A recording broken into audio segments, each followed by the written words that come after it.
Welcome to Sermons on the Side. I'm Brad. And I'm Richard. And life can move pretty fast, so we're here to slow down, dig deep, and find the story hidden in everyday moments. With years spent in ministry, friendship, and navigating real life together, we're all about blending humor, honesty, and faith into conversations that meet you right where you are. So whether you're brand new or you're back for more, we are so glad you are here. So relax, listen in, and let's discover meaning together. In the ordinary, the messy, and everything in between. Sermons on the Side, finding meaning in the everyday.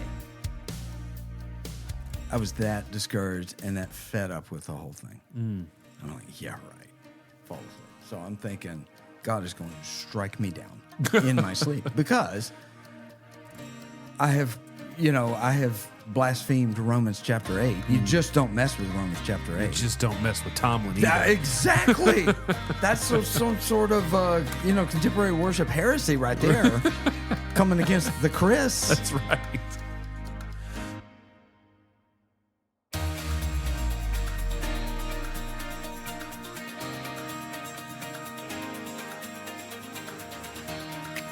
Welcome to Sermons on the Side. Whoop, whoop. My name is Brad, and I'm sitting across the table from Richard. Richard, how are you, Man, sir? I am well, and I am I'm digging June. June's been a pretty June cool is here. month so far. Dude, I have missed you, by the way.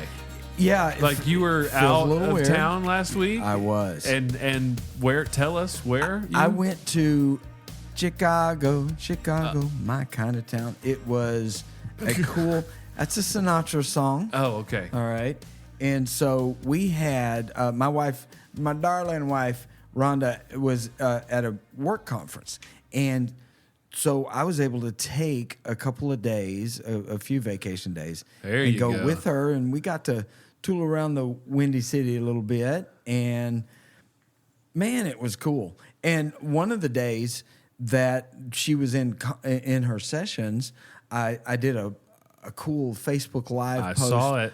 From just an awesome coffee shop right there in Chi-Town. Dude, I have got a friend that I work with that actually lives in Chicago, and when you started that, I messaged them and said, "Hey, are you aware of this coffee shop?" Joe and the Juice. Yep, and they were like, "Oh my goodness, yes, that place is a vibe." And I was like, "It is indeed a vibe because half of Sermons on the Side is there." Exactly. No, and that was cool. And then the other day that she was in session, I went to a White Sox game. Ooh, and did the home team win? They did in a walk-off 10th inning. Extra inning win for the Sox. What does a walk-off win look like? As an Atlanta Braves fan, I have no clue what they look like for your own team. What's that? Well, we don't even know how to write a W now. We've lost because it's all been hope so sad. But anyway, Chicago was a cool experience, and it's awesome, man. We enjoyed it. And it was also fun to stay connected with the Sermons on the Side family while I was in Chicago. Well, that's awesome, man. Yeah, It looked awesome. It looked like you kept sending us some pictures. It looked like y'all had a blast. Oh, so. I pelted Brad and Lisa with these. Hey, here's us on the river cruise.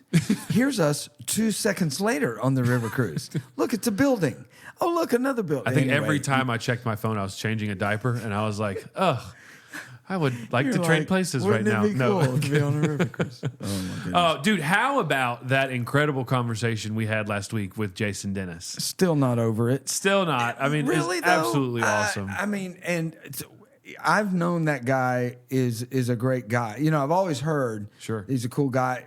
Interacted with him occasionally at church. But, boy, to get to know him and get a little bit more of his story, fascinating about the fitness journey and the running and the marathons. But, man, what a cool – he's just got such a cool heart. He actually texted us today, and we were just checking in, talking podcast stuff, right? Yeah. And he said that he was going out of town or he's planning to go out of town recently. Say it. Tell the people. I don't even know how to – 3 marathons in 3 different states. Ready? In 3 days. What? Back to back to back. I mean, and apparently he's done 2 back-to-back on multiple occasions. And felt like he could do it. And he said, why not do 3?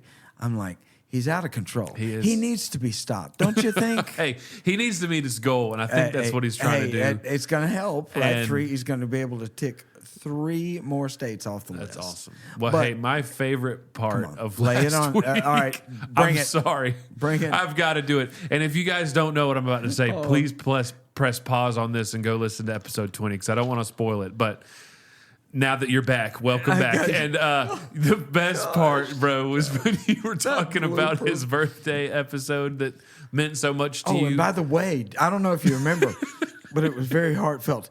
I felt let's turn the corner from you were getting all the serious. laughter.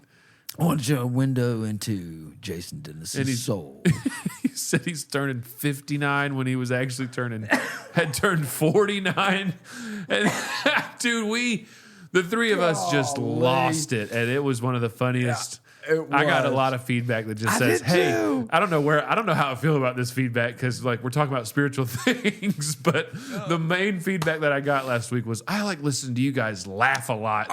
Man, you're not kidding. My stepdaughter, Kendall Nipper, she couldn't stop talking about that segment, and then another part of when we were talking about making a comment that Jason somehow confessing that he considers himself undisciplined and lazy. Right.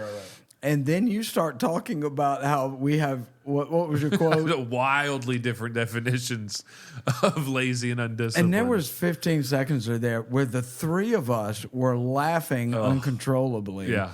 And she loved it. She said Awesome. She was driving with my granddaughter Blakely, listening to that, and they were just chuckling like crazy.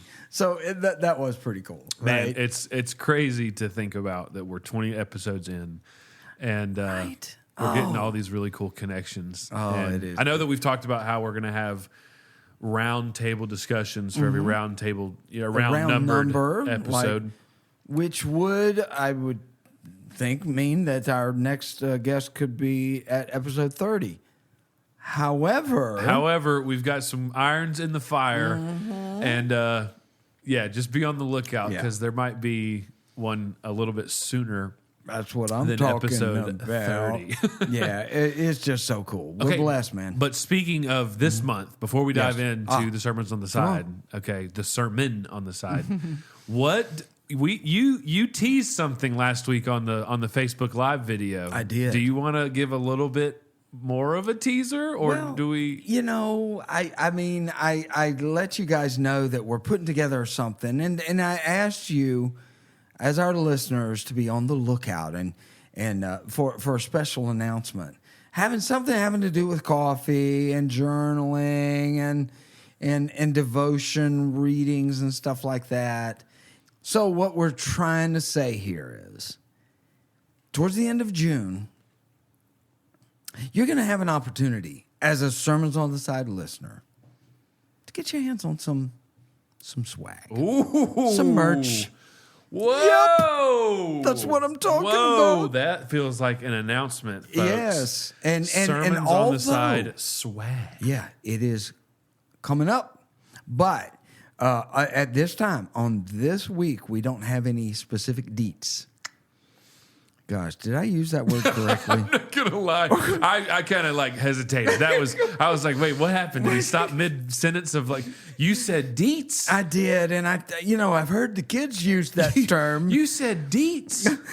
I love it. Thank you. We do not have deets yet, but deets are coming. Yes. Now, for everybody who's in my age bracket, that's short for details, meaning details forthcoming. Oh, that was awesome. We are a mess. Are we not? Yeah, no, we are. And hey, we're excited to bring you a little bit of joy today and at the end of the month with some Sermons on the Side swag. Be on the lookout. Make sure you're connected with us on social media. Richard, talk to me. Sermon on the Side, my friend. Oh, right. Here it comes. Listen, we, at the time of this recording, we are heading into and towards Father's Day weekend. Yes. And so this Sermon on the Side comes from an experience that I had on Father's Day weekend all the way back in 2010. Wow. Okay. Yes. 2010, good year. Wait, we've had this conversation before. Wait, I did say that before. Do you We remember can't what it repeat was? that. You graduated high school. Bing, in bing, bing. There you go. But anyway, so it was June. It was June of 2010, and it was Father's Day weekend. And it came Father's Day was a tough year. It was a tough one that year. It was probably the hardest of all my Father's Days because I was just on about a year into my recovery journey and was about a month later would be signing papers to get divorced. So that you can imagine how difficult a time that was for my family. Yeah. Now, at the time, I was working at Five Guys Burgers and Fries. This is something we've also discussed in previous episodes. And so Saturday night, late night, I close up and it's well after midnight when I get home, and I'm burdened and my heart is heavy. I do know that next day on Father's Day, I'm going to get some good time to spend with my 3 kids, which is what it is always about. And so I was looking forward to that, but I was also just devastated because of what we were going through as a family, and of course as the recovering addict, what my family was going through was on me. It had come because of my problems and my sin and my addiction, and so I'm carrying all of that plus the finality of my marriage coming to an end. It was just a really bad time. So get home from Five Guys, get washed up and ready for bed, and I lay down in bed, and I'm super depressed on this night.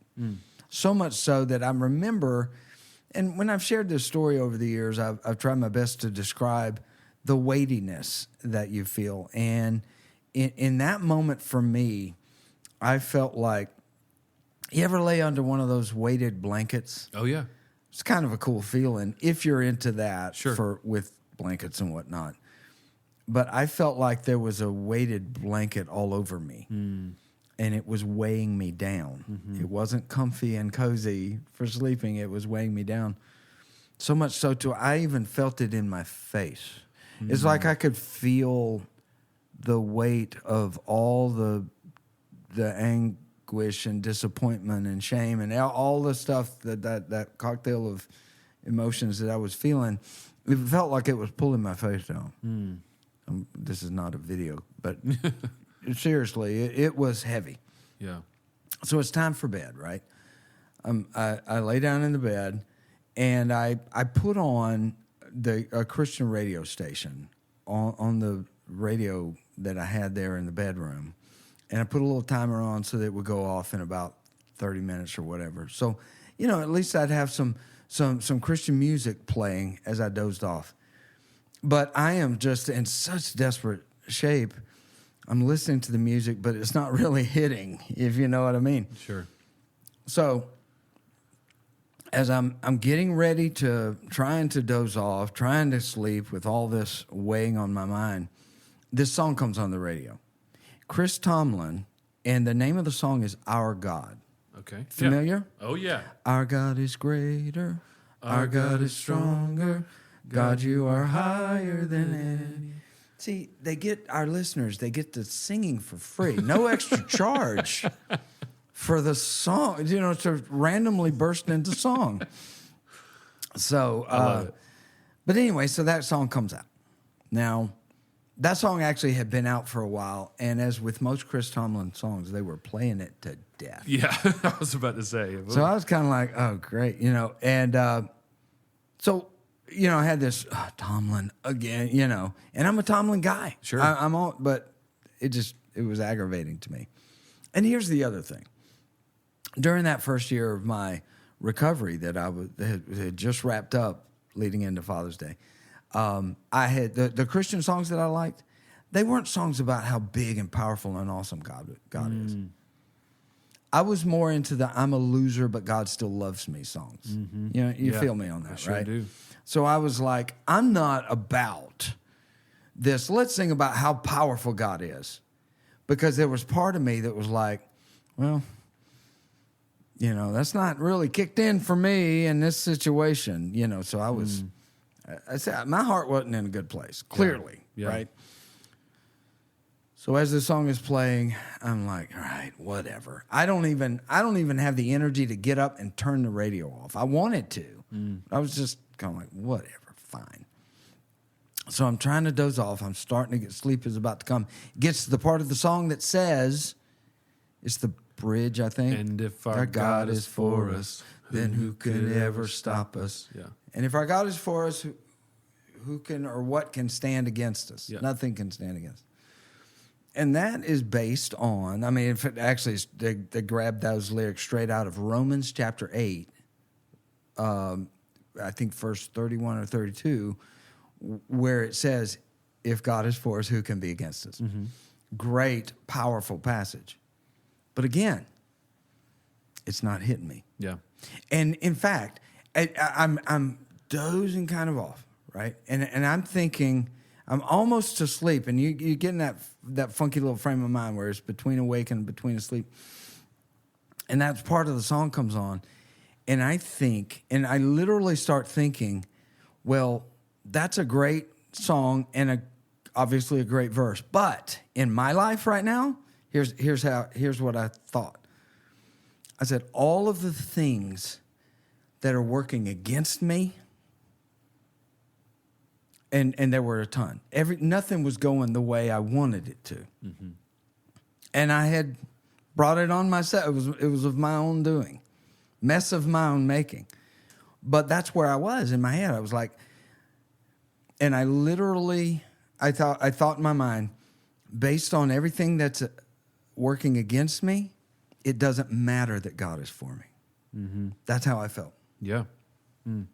And so the last waking thought I had before drifting off to sleep, and as I kind of exhaled it and said it out loud, as Tomlin is going, God is for us, who can be against us? I go, yeah, right.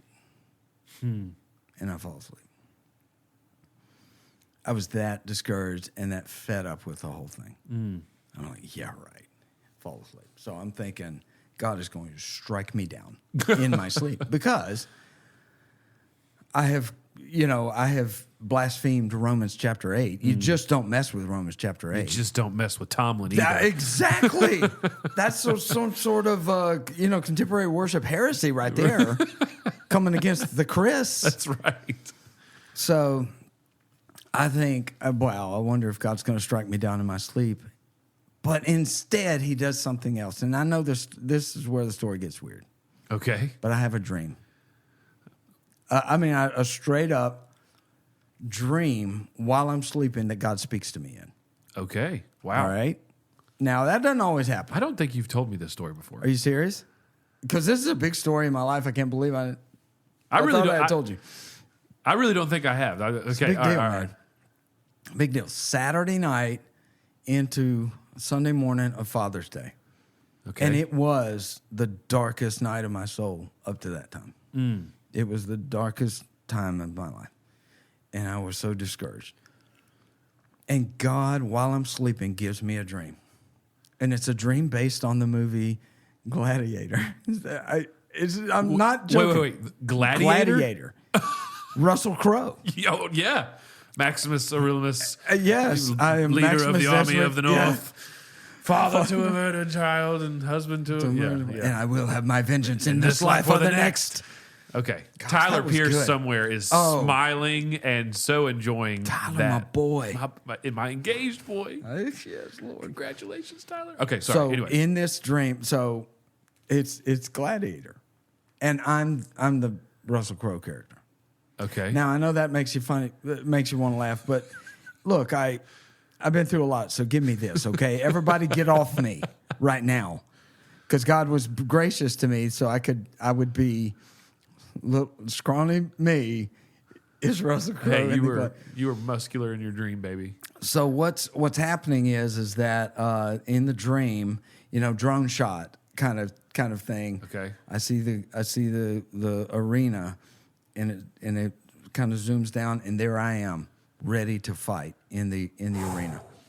And the stands are filled with people, just like in the movie. Some of them are for me, they're giving me the thumbs up. Yep. Some are kind of like thumbs down. Some are like, whatever, we're just here to see what happens. Okay. But I am, and this happens several times in the movie Gladiator with Russell Crowe, where they do this really cool shot where Russell and his guys are in the arena and they look around and the camera kind of spins around and pans around and all the people are cheering. That happened in the dream where I pan around and I see.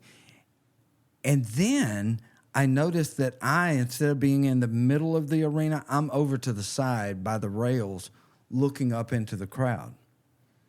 And what I'm trying to do is I'm trying to get people's attention in the crowd so that I can win them over to cheer for me.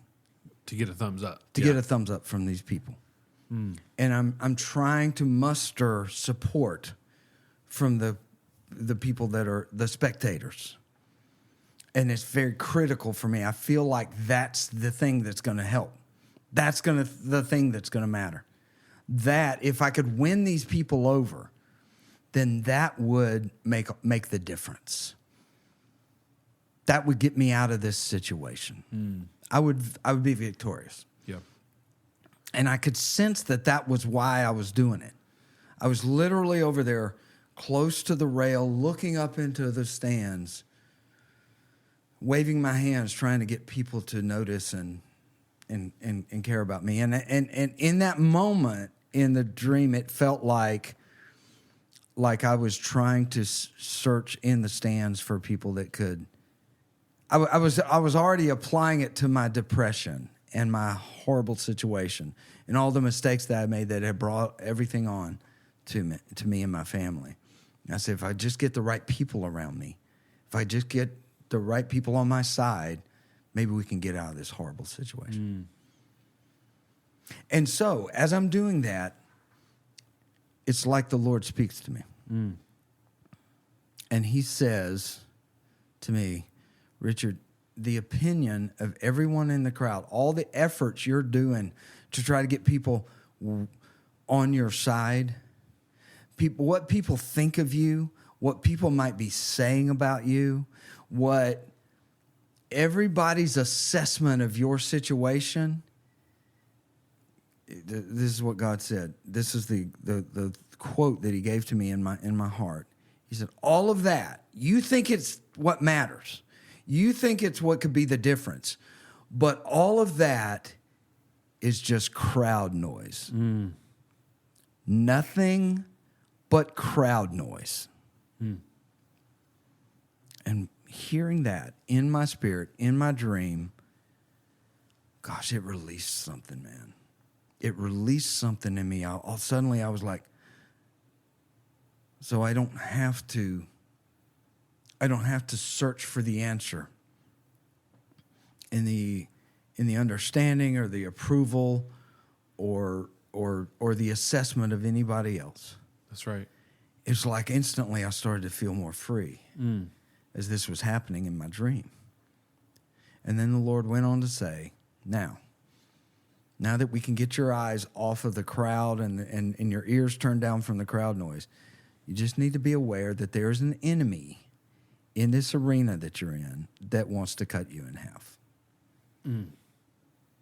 So why don't you go do this fight now and stop worrying about everything else? And in the dream, I turned from the side railing where I'm at, and I began walking to the center of the arena.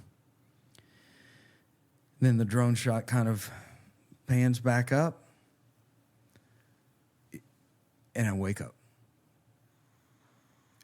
And if I could describe this well, when I woke up, I was smiling. I mean, I was smiling. Dead silence in the room. The radio's already gone off. the weight that was on me was gone. And I was smiling. And the first thing that came out of my mouth was, our God is greater. Our God, if God is with me, nothing else matters. And I'm telling you, man, I've never experienced such a stark turnaround in my mind and in my emotions. And there wasn't a single thing about my situation that had changed. Everything was just as desperate. Everything was just as bleak. Everything was still just as much my fault as it ever was. And I was still powerless to change anything. And yet I woke up knowing all I'm responsible for is just fight the battles. Fight the battles that the Lord has in front of me. So I spent some time that day saying, Lord, okay, now I need to know what my battles are. What is the fight? And the Lord just led me over the course of a couple of hours to three things. He said, you're responsible to, your fight is three things. First, it's your recovery. And your relationship with me. And they are one and the same. You know, and you know that's my philosophy. Right. My recovery is not separate from my relationship with God. That's right. So that's the first thing. Second thing, figure out, however it's going to look, figure out how to be the best dad you can to your three kids. They were in like junior high and high school at the time. And I knew we were about to go into a season of me not even living in the same state as them. And I just didn't know how it was going to look. He said, however it looks, you just give your all to your recovery and your relationship with me to being the best dad you can be to your kids. And the third thing is, wherever you end up, wherever you land, whatever you've got left, you pour yourself into a local church. That is literally what God spoke to me. Your relationship with me and your recovery, your kids, and whatever local church I send you to. Whatever you got left after the first two, you pour it into your local church. And I said, yes, sir, I'll do that. Yeah. And I'm telling you, turned into one of the best Father's Days, even under the worst of circumstances. Does that make sense? It does. I mean, yes, it absolutely makes sense. Even though it doesn't. Yeah, right. Yes, it does defy almost. Because logic. you would think circumstantially that would obviously be the worst Father's Day you've ever had. Yep. But one of the things that we keep reminding ourselves on this road of recovery, and it's a great thing to remember just on the road with the Lord, is we can't be dictated by our emotions. I'm not saying that we should have an emotionless walk with the Lord or an emotionless walk with other people. Correct. Right. But there are times when our emotions are in contrast with what is true. Exactly. And we are not going to let our emotions win that. You know, something that you were sharing when you were just talking about this incredible dream and vision and just kind of time with the Lord in your unconscious in that REM cycle. So I was thinking about the Israelites as they're fleeing Egypt, and they arrive to the Red Sea, and they got nowhere to go, and they got the Egyptian army at their back, and there's way more questions than answers. Come on. And you talk about emotions that probably will be high, and you talk about their eyes are just fixated on the horizontal things of this world, right? And I had to look it up, but it's Exodus 14:14, right in the middle of this incredible story, right? That we all know that the Red Sea parts, They made it. they walk on dry land across this incredible miracle that the Lord provides a way, and the Egyptian army gets swallowed up in after them. But before all of that, as the Lord is instructing Moses to instruct his people, in verse 14 it says, "The Lord will fight for you. You only have to be silent." You only have to be silent. And I think about the volume that was going on in your head during the day. crowd noise, man. The crowd noise. It was just overwhelming. And I just wonder if the Lord said, hey, I need you to go to sleep. I need you to be silent. Like it was the only way for him to get through to me. Because the Lord is going to fight. You're right. You had to fight different battles than what you were focused on, but the Lord goes before you in those. And oftentimes he's just inviting us to be silent and to walk with him. Oh, that's so good. And I think you're 100% right. Because I came out of that experience so empowered. And I'm telling you that many times over the subsequent now 15 years from that happening, that the Lord has had to bring me back to that truth, where I've kind of lost my way again. And he's brought me back to that real. But here's what was so empowering, and I think you just touched on it. I came out of that saying, if God could take me from weighted blanket to an effortless smile and joy while I was sleeping, he can do anything. Come on. And it was so gracious for him to do. He didn't even have to do that, but he did that for me. And it was a seismic change in the way I saw how God wants to fight for me. And so I love the way you said that. I've never thought of it in that way, but that is so accurate. So, man, life is busy, and I'm sure people that are listening can attest.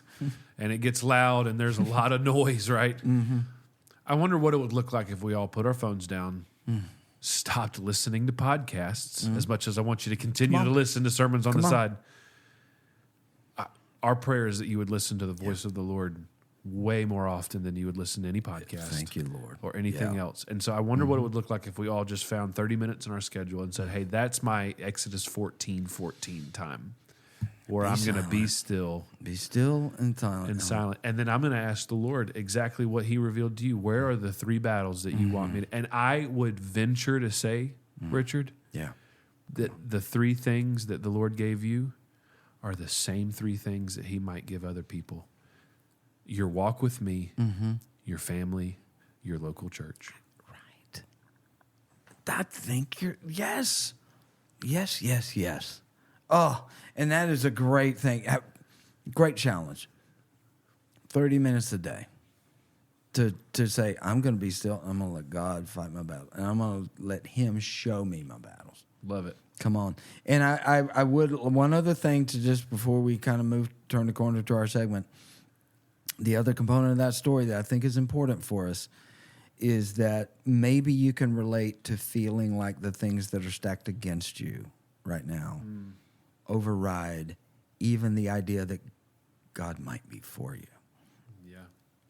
It feels silly sometimes to realize that I thought God being for me couldn't even measure up to the weight of what I perceived of all the stuff that was pulling me down. But that was an emotional response. See, that's back to your point. If we give, I guess what I'm saying is I want our listeners to ask themselves that hard question. Hey, has that snuck in on you? Yeah. Has it gotten to the point where you think maybe, there's some things that it's just too much for God. But God is able to do exceedingly abundantly above anything we could ask or think.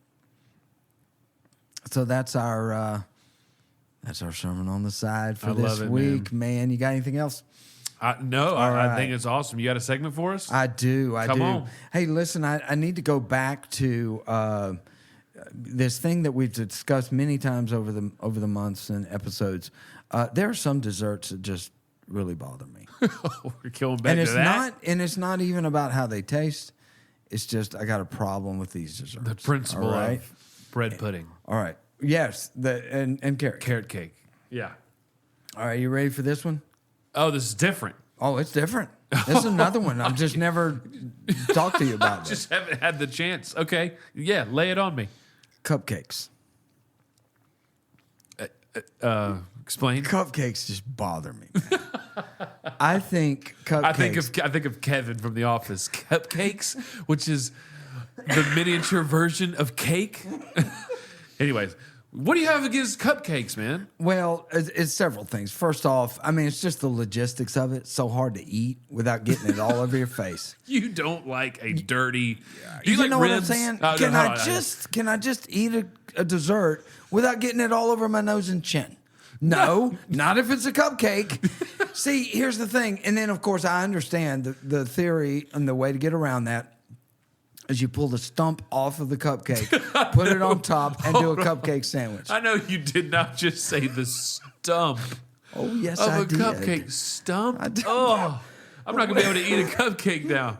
The stump of a cupcake. And so anyway, it's the logistics, but also the look. I mean, they're snoot. I think they're like a dessert that thinks too highly of itself. I think cupcakes look down on other desserts. They're like, gee, I've got all my stuff on the head. The icing. I mean, there's an icing You problem. are so by yourself on this take. Dude, I tell you, and the reason I was reminded about this is that on Memorial Day, my wife's cousin, Jocelyn Elder, brought, and she's one of our listeners, her and David, Shout out. her husband, David brought this potato salad. He absolutely crushed it. And she brought homemade strawberry cupcakes. And the icing was homemade with strawberries they had picked somewhere. And I was just looking at and she's talking about it, and I had to try one. Of course. And it was awesome. So I mean, Jocelyn, you did it. But No. Don't but try look, to butter that up. but let me you tell just you. talked bad about cupcakes. You Yeah. can't say, "Oh, but I enjoyed that one." well, she did. You're worried about the crowd noise on And that I one. But I looked at her and I said, "You are getting me to do something that never happens." Rhonda's like passed out in the corner. I can't believe I'm eating a cupcake. But still, the icing was everywhere. So I was, you know what I'm saying? There's just, so that's my stance on cupcakes. Come at me if you want to. Oh, I'm coming at you. I don't have time. Just give me a cookie. Just give me a cookie. It might crumble a little bit, but it's not going to get everywhere. You want that Chick-fil-A cookie. That's what you want. You know it, brother. Oh, Okay, so hey, that's he's our a simple. segment. He's a simple man. No. He has simple tastes. There you have it. This is simply a podcast, It folks, is and quite simply. we are so glad that you joined us. Be on the lookout for more episodes. Obviously, every single Thursday, we're going to drop an episode. We're really excited to share some cool things that are happening at the end of this month. Officially, things have arrived in the mail. We've got merch. Holy cow. What? It's going to be cool. Listen. Thank you guys. And we can't wait to hear your thoughts on cupcakes, on Gladiator, on crowd noise, and on battles that the Lord is going to fight for you. So give us a shout out, and we will talk to you next week.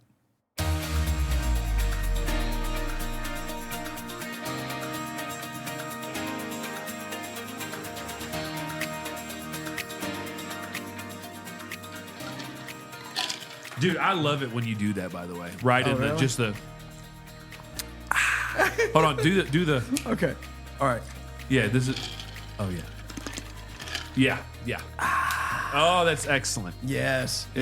I wish people could see the Braves, the famous Braves cup. Can we get like some masking tape and just cover For now, up you're that discouraged. I am, dude. But hey, wasn't it cool? Even Jason Dennis was talking about wasn't that? I mean, he was ready. and He's more ready you know than what? the Braves are. You know what else about Jason Dennis? Talk to me. How about the singing voice? I mean, he wasn't even just singing like us, like a normal song. He was doing this funky gospel song and doing little sound effects. He's a pro. a man of many talents. Golly, gotta love it.